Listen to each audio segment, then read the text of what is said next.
1. This is Paulina Johnson MBA. Hey everyone. Author, career woman. Yes. Mom entrepreneur. Yes. And I think being a mom is a business. Woo. Yes, it is.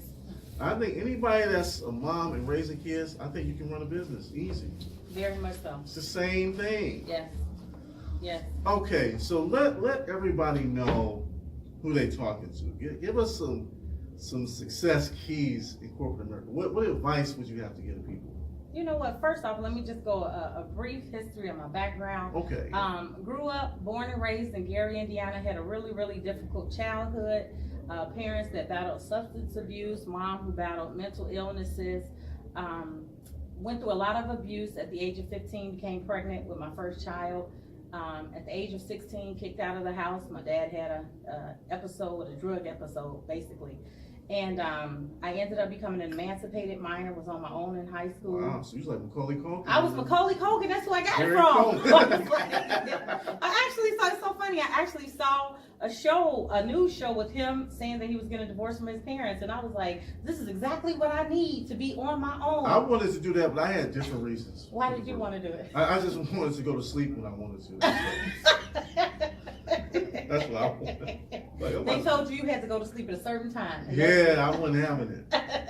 So for me, it was like about safety. You know, it was about safety. It was about really just living my best life, you know, as an individual. And I know people think that you're under 18, you can't What's do the it. vibe in Gary? Because, you know, everybody Vibe is knows very, Jackson 5 grew up in Gary is intense. You know, so let me like say similar this. to Flint? Is it kind of like Flint, like a small industrial city? Not now.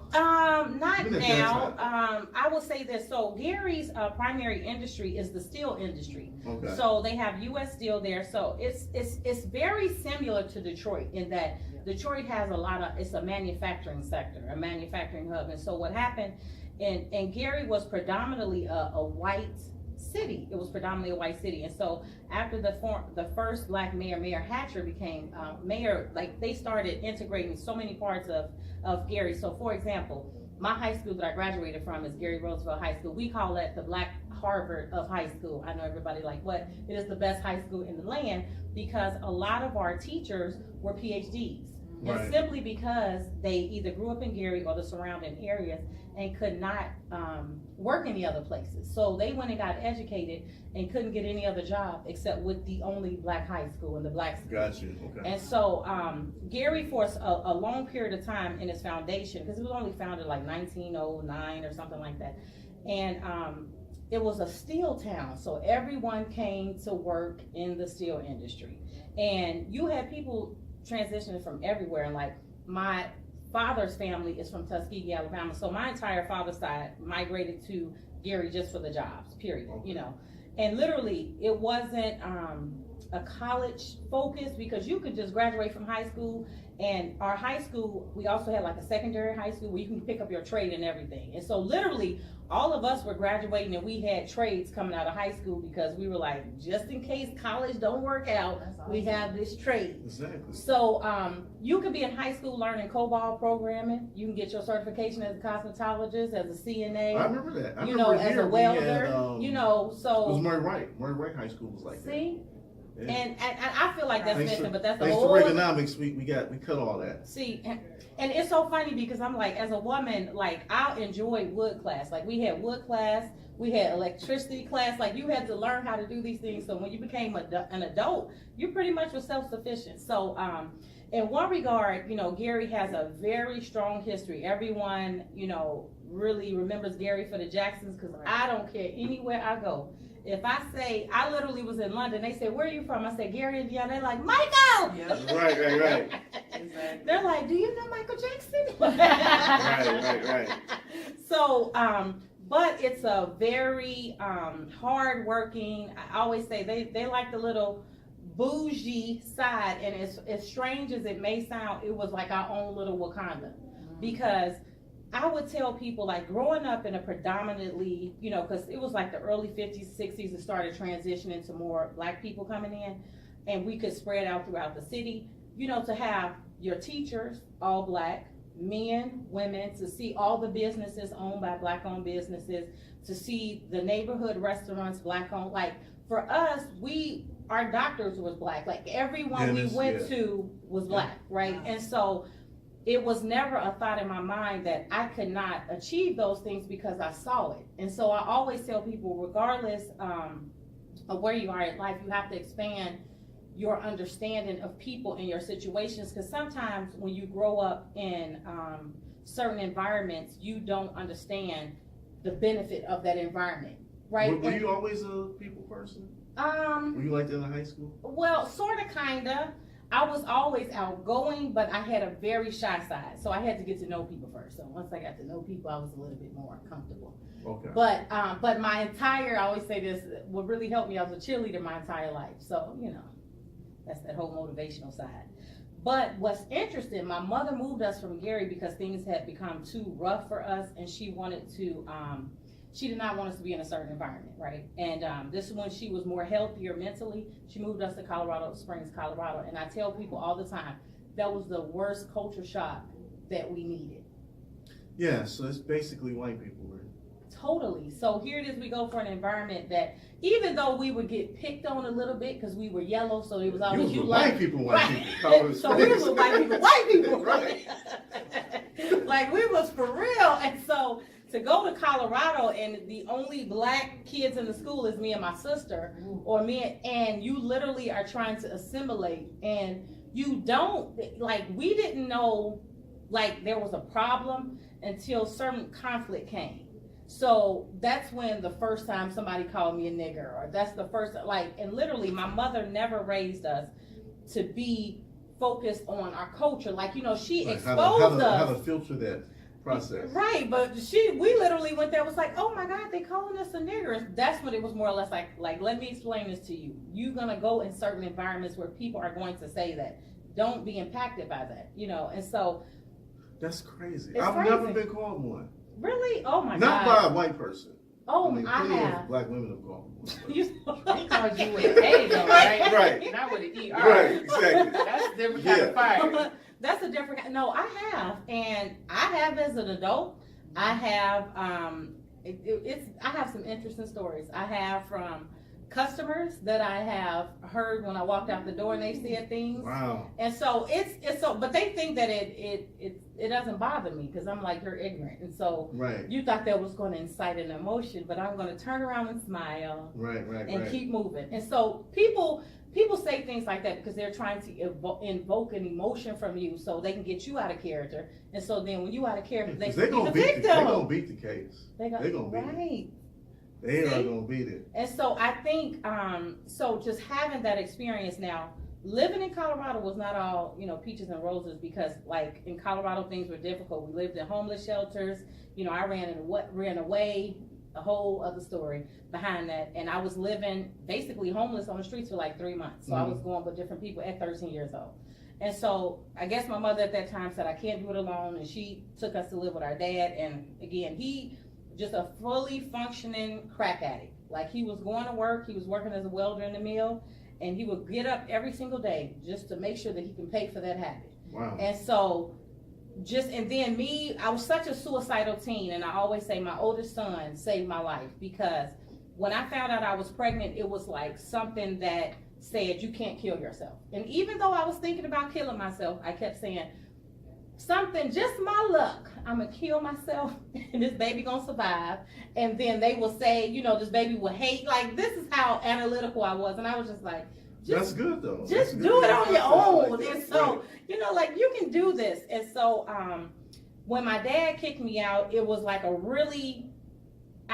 thing about it is I wasn't scared. Even though at that time I was a mother and my son was 5 months old at that time, I just felt like I can finally be free.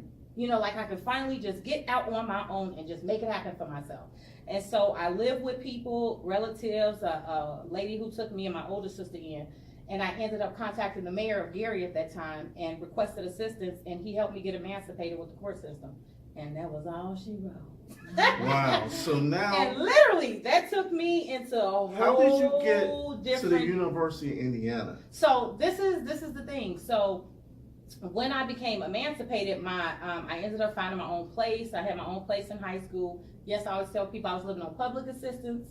I was getting a welfare check once a month, using food stamps. Did you get that big block of cheese they used to give you? I hate that block of cheese, okay, and that's why That cheese was lit. I don't know if you that probably cheese don't know about was that. garbage. But that government cheese was like low-key lit. It never melted. It never It didn't matter. melted. You can put it in a furnace. It never melted. You can eat a piece of it and you will be full for like a week, okay? Like, it never digested. Y'all know, many cheeseburgers were made off that cheese. Spaghetti too. Spaghetti, cheese sandwiches, grilled cheese, and Yes. you burning the bread because you're just trying to get that cheese. I would die for one right now. Okay.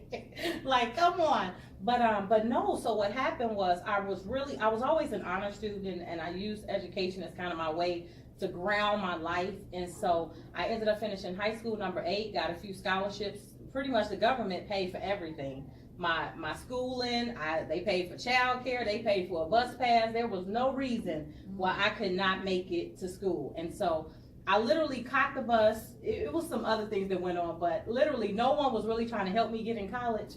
I had to literally catch the bus and go up to the school and say, look, I want to come to college in the fall. This is my transcript. They couldn't believe that I was an honor student and no one had helped me. And I literally just sat there and handwritten my application to the college. They told me right there, you admitted. They helped me fill out my financial. So did you know what major you wanted to do? So interestingly enough, when I was younger, I was really being groomed to be a medical doctor. And that was everything I wanted to do. I said, I'm going to be a medical doctor. This is what I'm going to do. My whole family was like, yeah, she is going to be the medical doctor. I was in this like gifted and talented program where they had us going to different medical facilities in high school. This is before I got pregnant. And we would go to spend all day shadowing different doctors, right? And I was sitting at the feet of my grandmother's bed watching ER one day. And this was when ER had first came out, right? And so This was like the show. And I would be every week, I needed to see ER. And one episode, they started showing like a lot of blood and everything. And so I was screaming so bad that my grandmother, look, she just put her hand on my shoulder. She said, Paulina, I know we really pushing you to be a medical doctor, but I don't think that's gonna be for you. That's because she said, you're afraid of blood, you don't like needles. That could be a problem. And she said, you have a big heart. If one of your patients die, I don't think you will recover.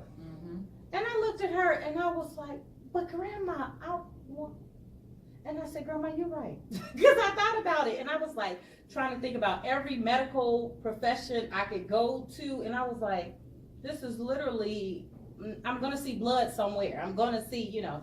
And so what I did was I said, well, what is the next field that I can go in and I can make a lot of money? That's exactly what I thought, okay. And I said, IT, information technology. And so that's when I decided, and everything happens for a reason. When I talked about the high school, my senior year of high school, I was finished with pretty much all of my classes. So a half a day I worked and a half a day I went to school. But in order to work, I had to go to this program at the secondary high school that you can get the trade or whatever. So I took this computer class, and it was all she wrote. So I was literally. Were you doing like Microsoft, like Microsoft COBOL? Okay. So I was doing complete application development. Okay. And so when I went to college, in my mind, I had already set in my mind, this is what I'm going to be majoring in. I want to major in computer programming. And so literally when I applied to college, they couldn't believe it. I was like, okay, give me that bulletin. These are all the classes I need to take. I'm just going to plan out my classes. And to me, I feel like that's an important key, that in order for you to be successful, you have to have a plan. Right. People always say that, you know, I need to figure it out. They'll tell students, go to college and figure it out. I don't say that. I say, look, what is your greatest passion at this point in your life? That's what you pursue in college, okay? Now, when you finish that degree, you may decide, I want to do something else, but at least obtain that degree. I'm not a person that recommend anybody go to college and get a sociology or a psychology degree. That's just me. Right. Hey, I mean, you know, some students, you know, can get jobs, great jobs with those degrees, but it would be extremely difficult for a minority individual to walk in somewhere and get a decent job with that type of degree. I think you gotta really do the Ivy League route. If you really want a really, really good job now, because I think like the Indianas and the Michigans and Northwestern, I'm gonna tell you, kind of like those top tier public schools, like Michigan, Oklahoma, Virginia Commonwealth, Texas A&M, all those of the world. I think there's so many of those now. That used to be kind of like, but I think you got to go like Ivy League. Like you got to go like Harvard, Princeton, Penn, Wharton. And I think so, but I think if you go that route, do not go get a psychology or No, sociology. no. You So know, you say like medical or technology? or I would think technology, engineering, supply chain management, do things that are necessary for industries, right? A lot of times people just, they don't have a plan. Me being a first generation college, like I didn't have anybody in my family to say, look, this is the way. Like, this is what you should major in. This is what you should. No, it was kind of like me figuring it out. And I think a lot of times because you don't have a plan, you spend so much time just wasting it. Or you get there and you're like, well, I'm taking this class, I'm taking a dance class. It's like, why are you paying $6,000 to take a dance class? Right. Credit hours are high. So you taking a 3 credit hour dance class? That doesn't make sense. Take something that you can use, and for me, I think all of that, so I would say severe responsibility as a young teen parent, it really taught me that I had to plan my life, because up until that point where I became emancipated, my life was out of control because it was not in my control. Right. And so even though I didn't have, opportunities that were, another student would have, like, yes, I feel like I had the GPA where I could have went to Harvard, but in my mind I was like, oh, I would love to go to Harvard, but I didn't know that, certain schools had, off-campus living or something for parents, Right. So in my mind, if I had that education, I would have been off to Harvard. But to me, I was like, Indiana University is a Big Ten university. And for me, I always say, go to a university that has familiarity in that region you're trying to work in. So if you want to be working in technology at Silicon Valley, working like that, go to MIT or something, you know what I'm saying? Something that has specific, branding for that industry. Right. So to me, I would tell someone, if you're going to work in the auto industry, you better go to a Michigan. Yeah. Or Purdue engineering, IU, go to a Big Ten university, because guess what? All of those companies are recruiting there. Yeah. And so I think people don't think beyond, this is my current circumstances, and that's why I say, look, in order to be successful, you cannot be successful in any area of your life if you don't first develop a plan, period. Exactly. So not only did you complete, would that be your bachelor's degree, but you got your master's as well. Yes. And And so that's like that. Now, bullet point 1 was Okay. plan your life. Plan, set short and long term goals, whatever it is. And the biggest what thing, had happened? because what had happened, you sitting there looking like 5 years later, like what had happened was, oh, that was the moment my wife went off course. But number 2 is, to me, education is critical. Like, you cannot, after you develop the plan, the next part is to educate yourself. And a lot of people feel, well, I have to go to a traditional education, whether it be college. Everybody is not made for college. That is okay. I know a lot of people who make more money than me, did not attend college, right? Who are more successful than me, did not attend college, because they found their niche and that's what they're working in. And the whole education piece is, find out, what do you like? Find out who you are. I always say the greatest investment is not in, what your parents think you should do, what your friends think you should do. It's really invested in, who am I? What impact do I want to leave on this earth? I talk about all the time about going to the high school I attended. Going to a high school with such strong, energetic, forward-thinking Black people taught me, look, this is the game of the world, right? You need to decide right now, what is the legacy? What is going to be your impact in this world? How many people do we know, even in our circles or people we come across, don't even know what they want to do? Right. They asking you to give them some pointers on what they should do. When I manage people, it's one of the things when I do the performance management process. A lot of them come in and they'll say, well, oh, I'm so glad I got you as my manager. Everybody told me you're such a great manager. They think I'm just going to guide everything for them. I just start asking questions. What is it that you want to do? Oh, I don't know. Okay, well, I can't help you. If you don't know the ask, right, you are not educated enough to say, this is what I need from someone. How is it that when you meet somebody and you say, you know what, I need to have dinner or coffee with you so that I could meet, so we could kind of bump heads on different ideas. If you have not invested in your own education, you won't even know how to have the conversation. So I always tell people, number two, once you make that decision of this is where I'm going, this is my plan, you gotta invest What are in your the education. corporate no-nos? Because you started off in corporate America as well, right? Yes, sir. So I just want to hear come y'all on. put out there, what are some of the corporate no-nos of what not to do? Because I know nothing about it. I come from the, wearing steel-toe boots and hard hats, and we can curse and spit and fight. Come on, Shannon, you That's first. it. No, you're on the spotlight. Okay. So, I would say a major corporate no-no is, and this is what I call career suicide, having the expectation that you are going to go into a company and they are going to chart your course for you. Meaning that was the first mistake. When I came out of undergrad, I had finished my degree in 3 years. I've set the record at my university. I'm in the archives. I'm the only individual that completed my IT degree in 3 years, and it's a 4-year program, right? And so I came out, I graduated undergrad at 20 years old. I'm feeling so important. I have news reporters following me, the graduation. I get big old stories featuring me. I'm the bomb. I'm going to interviews like, you need to hire me because I am amazing, right? Right. And I get working for the company and I couldn't find my way because in my mind, no one educated me on this. I thought that, hey, my resume spoke for itself. I'm going to get in here and everybody is going to support me. Not so.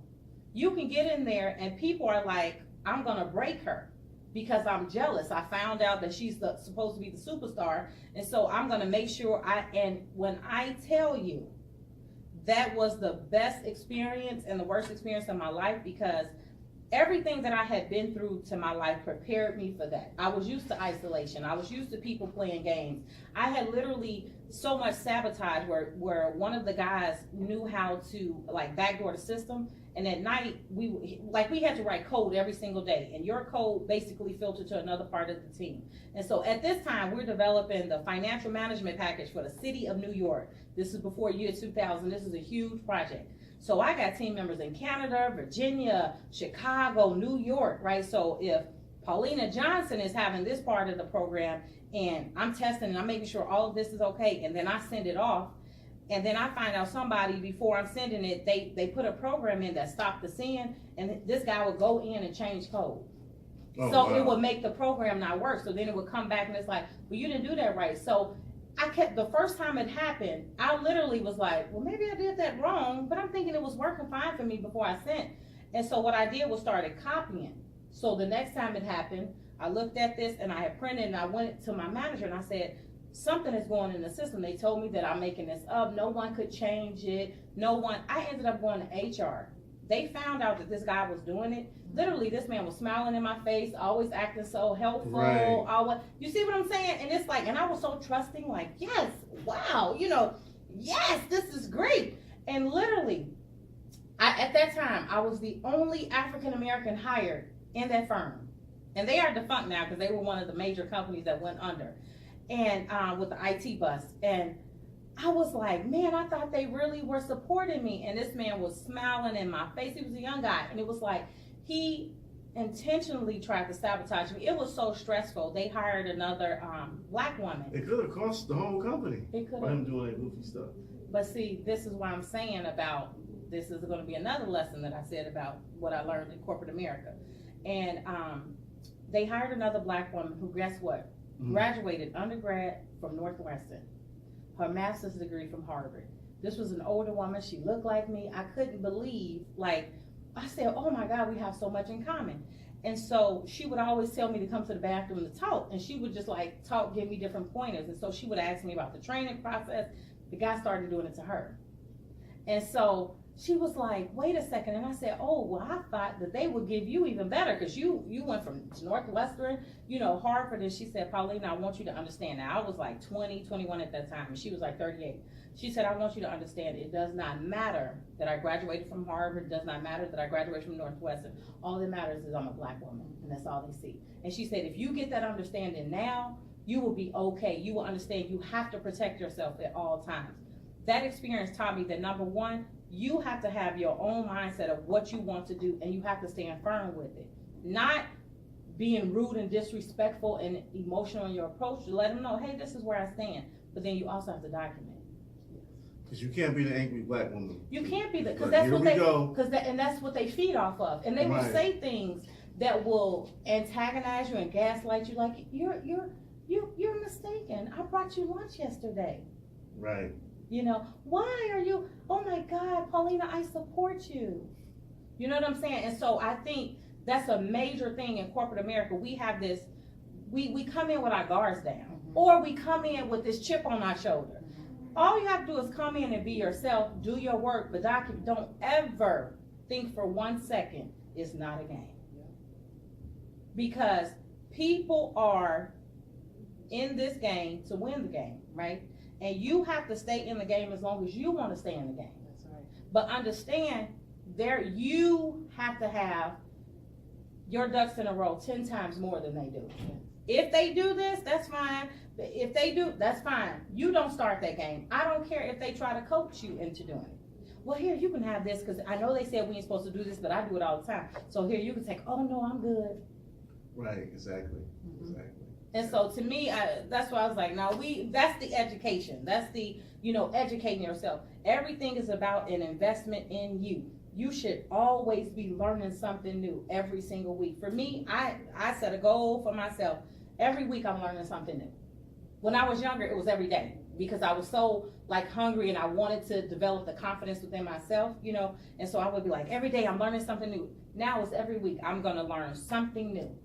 Okay, so obviously, you made tremendous, advances in your career. You were able to actually go to London for the Olympics. What was that experience like? That was in 2012, right? 2012, but it's so interesting. Before I got the opportunity for the London experience, a lot of the success you have in corporate America is really based off of the mentors you have. And a lot of people don't think that it's okay for you to go to someone that doesn't look like you. Like for me, I would look at my company, I wouldn't necessarily go to the person who's the highest, like the executive or whatever.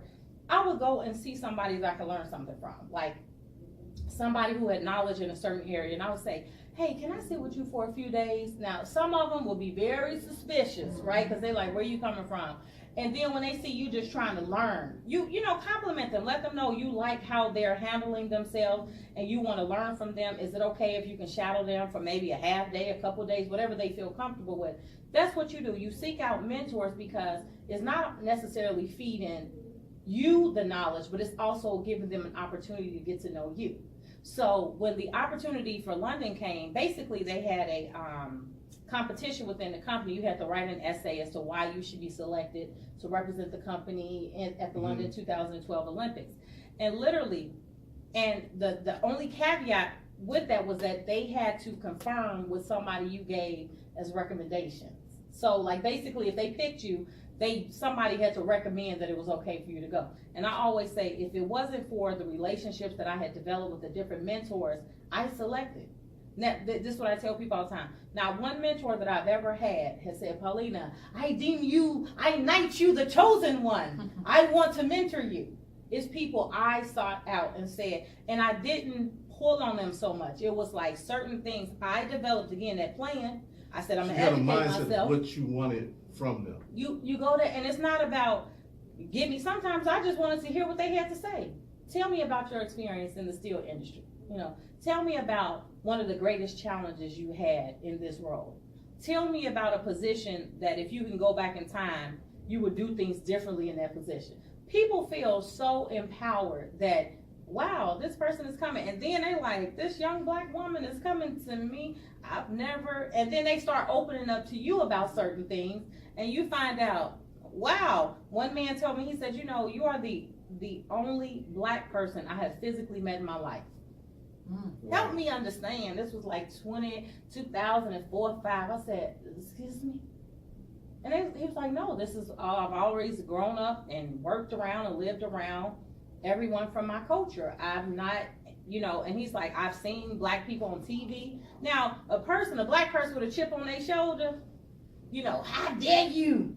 Don't say that. For me, I was like, oh, I understand. It wasn't until I moved. We got moved. mad chips on the show. That's a major thing. You said the failures people make in corporate America. We come into corporate America with chips on our shoulders. One of my mentors told me, and it frustrated me so badly when I was coming to him about some things, and I was like, I just don't understand. I don't understand. He said, you know what, Paulina? He said, this is the best advice I can give you.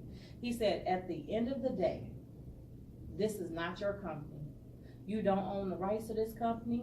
Whatever this company decides to do will not impact you personally.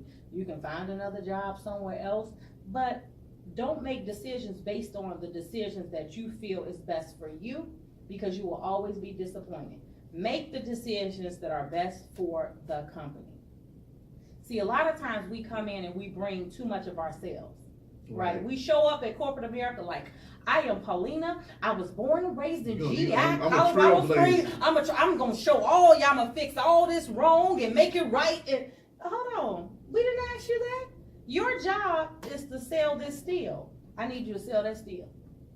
And we do it. We have a problem at times understanding that it's not our lane. Right. But because we don't have the mentors, we don't have the education, we don't have the plan, we going in there expecting it to be more than what it's supposed to be. It's supposed to be a means to an end. This is not, a lot of people don't understand the successful people stay in their lane. Think about everybody who is extremely successful. If Bill Gates decided today, okay, I'm going into logistics, when he saw things going wrong in the logistics part of his company, okay, we doing this wrong, the shipping is wrong, and I'm gonna jump over here. It's like he wouldn't have been focused to say, no, I need to develop software. I need to develop, applications to put in the PC. Where Michael Dell said, I'm over here.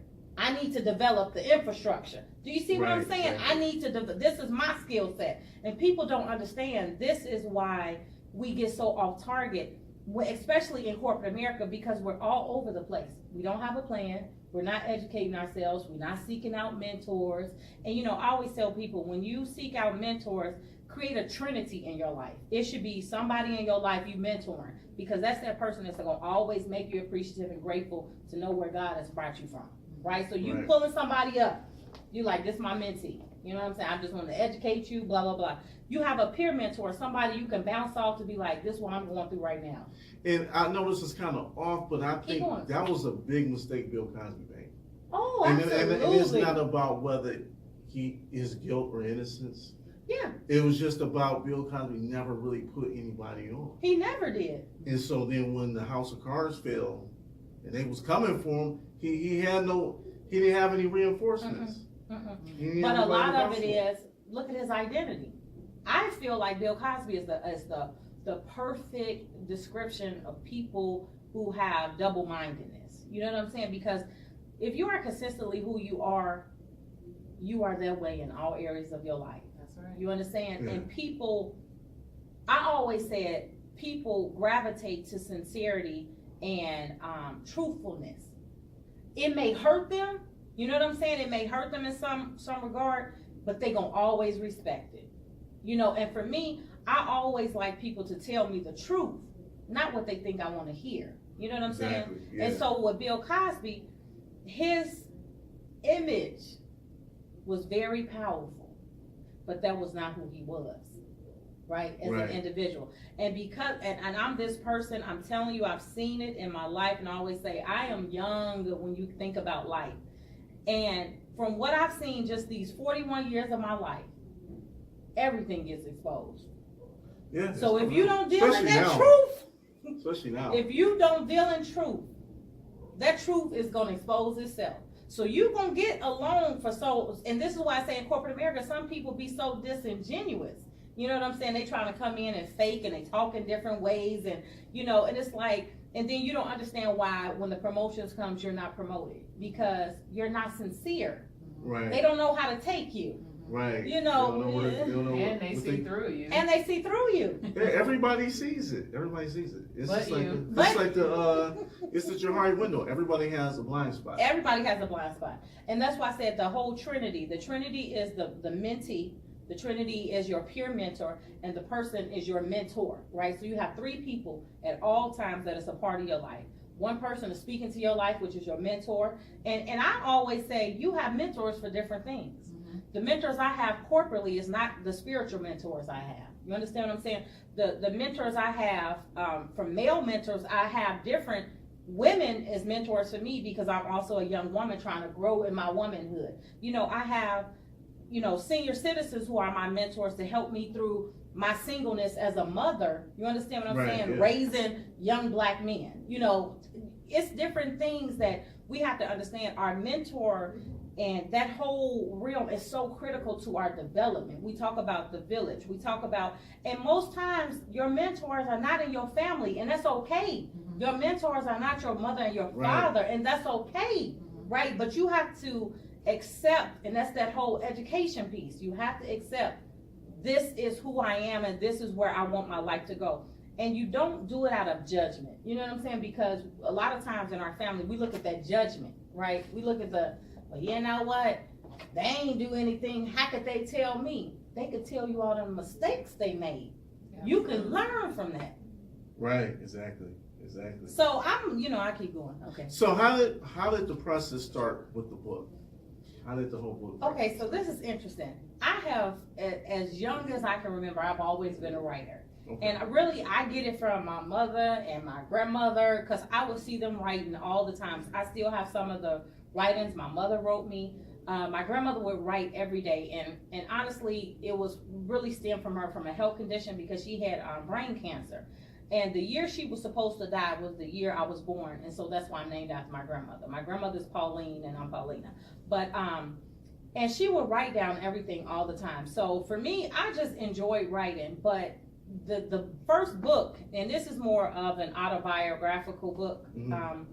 And it's only portions of my life. My family, who knows the life story, they're like, you kept a lot out. I said, because I don't think people would really accept it. But it was more to really talk about key developmental, I want to say, events that occurred in my life that really shaped who I was and really my thought process. And I really did it as, my goal was like, if one woman reads this book, or one young child reads this book and just say, you know what, I am inspired. You know, whatever circumstance I'm in right now, I can get out of this.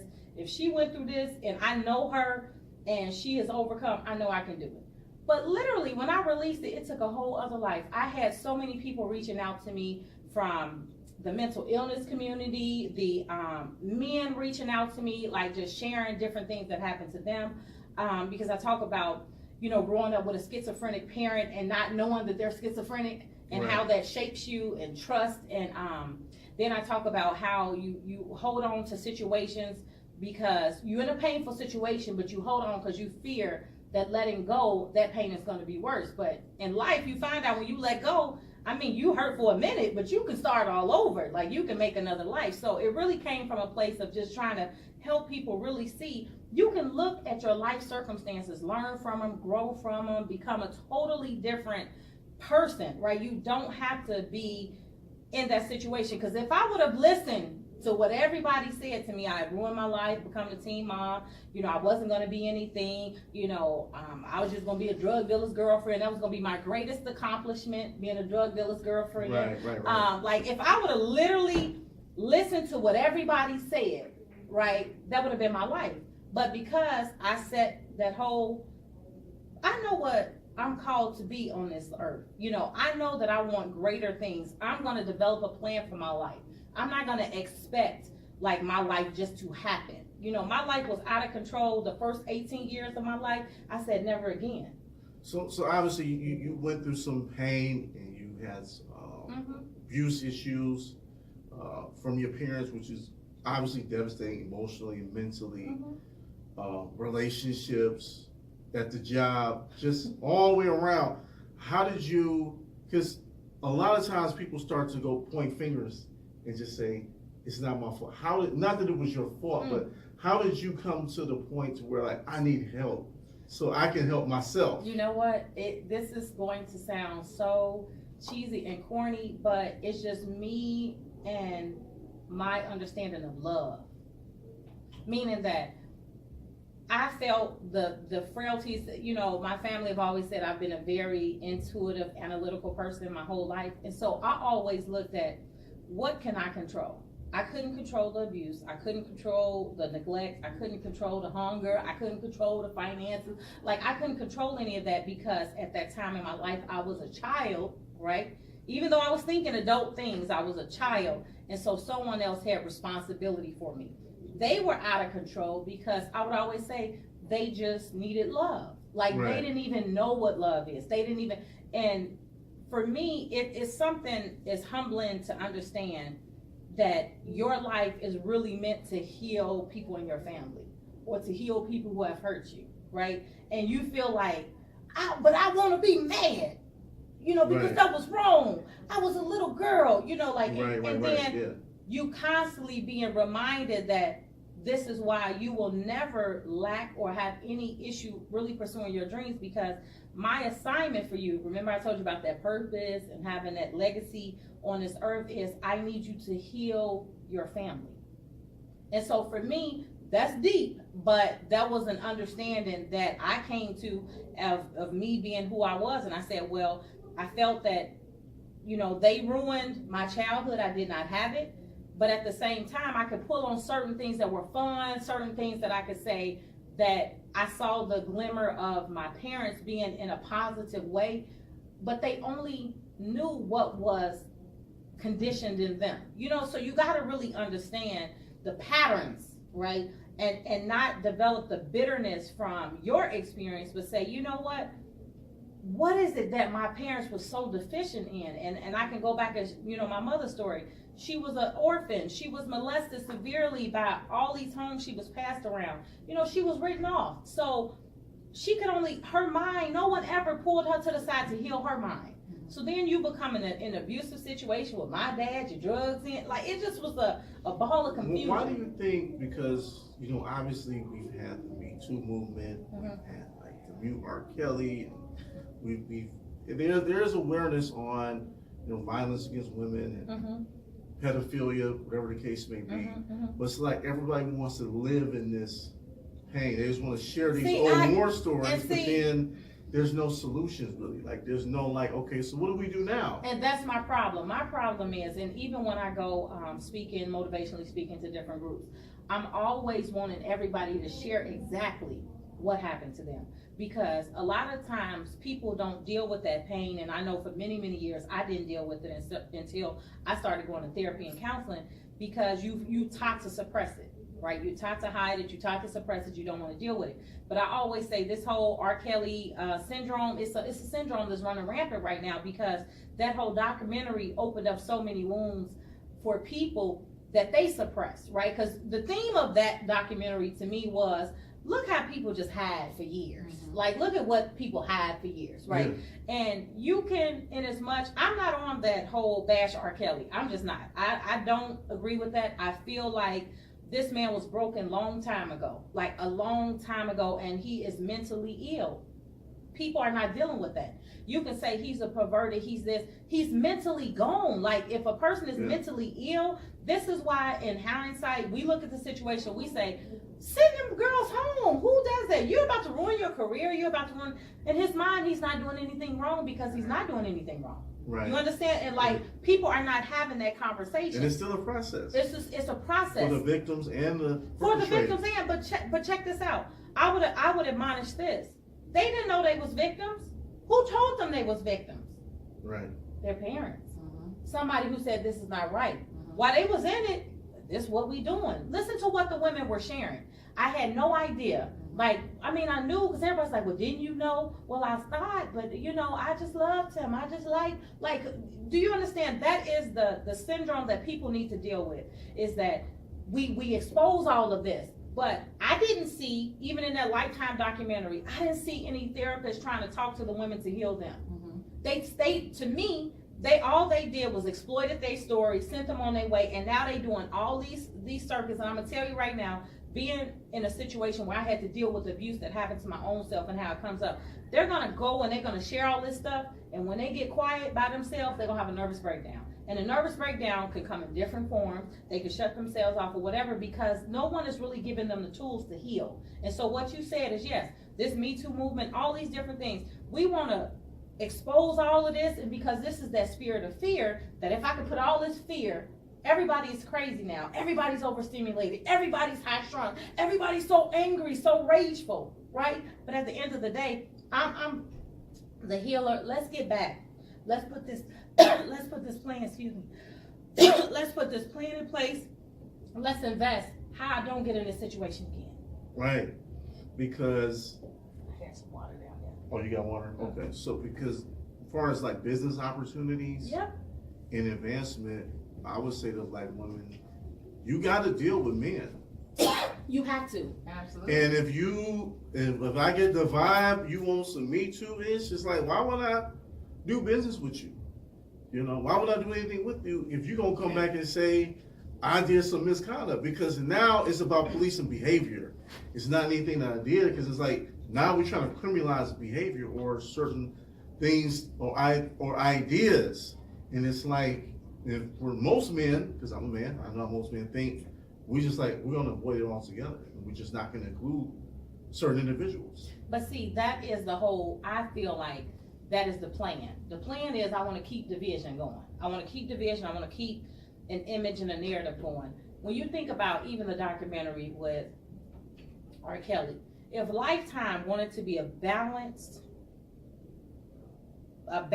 whole perspective of whatever that was, why shouldn't that documentary included everybody? Right, Harvey Weinstein. Let's include all of the men who you felt have abused their power. Right. And let's deal with a systemic issue. Right, yeah. But Even you the take guy who owns Lifetime, he got a sexual harassment lawsuit. But you take one individual and you make them the poster child, Yeah.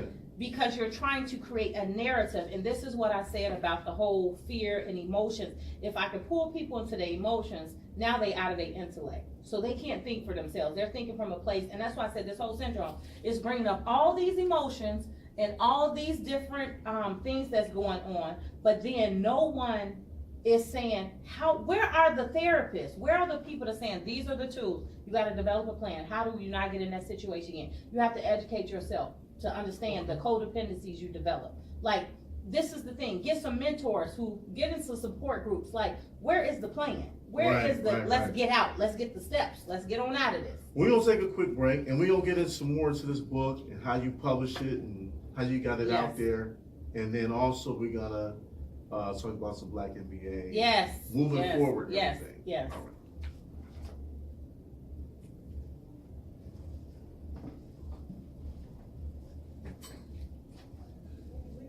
This is sponsored by the Co-op Network Podcast, Reality Radio.